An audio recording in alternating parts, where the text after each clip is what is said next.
নারায়ে তাকবীর, আল্লাহু আকবার। ইসলাম প্রিয় তাওহীদি জনতা, মাদ্রাসা দারুল আবরার আরিফাবাদ এলাকাবাসীর উদ্যোগে মাদ্রাসার বার্ষিক পুরস্কার বিতরণী উপলক্ষে তৃতীয় বার্ষিক ওয়াজ ও দোয়া মাহফিলের আয়োজন করা হইয়াছে।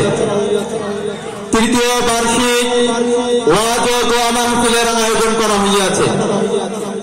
উক্ত ওয়াজ মাহফিলে প্রধান বক্তা হিসেবে আলোচনা পেশ করবেন আল্লামা শাহ আহমদ শফি রহমাতুল্লাহি আলাইহির খলিফা হযরত আল্লামা ওমর ফারুক সন্দিবি সাহেব।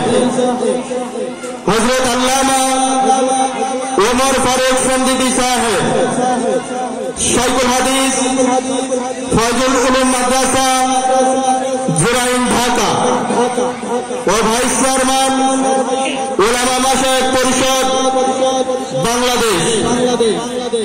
উক্ত ওয়াজ মাহফিলে বিশেষ বক্তা হিসেবে আলোচনা পেশ করবেন হাফেজ মাওলানা মুফতি জুবায়ের ইব্রাহিম সাহেব। হাফেজ মাওলানা মুফতি জুবায়ের ইব্রাহিম সাহেব মুহতামিম জামিল উলুম ধর্মগঞ্জ মাদ্রাসা নারায়ণগঞ্জ ও খতিব বাইতুল আমান জামে মসজিদ ঢাকা। উক্ত ওয়াজ মাহফিলে বিশেষ বক্তা হিসেবে আলোচনা পেশ করবেন মুফতি ফয়সাল আহমদ জাকারিয়া। মুফতি ফয়সাল আহমদ জাকারিয়া মুহতামিম জামিয়া তাজকিয়াতুল উম্মাহ ঢাকা। এছাড়াও আরো উলামায়ে কিরাম তাশরীফ আনবেন। উক্ত ওয়াজ মাহফিলে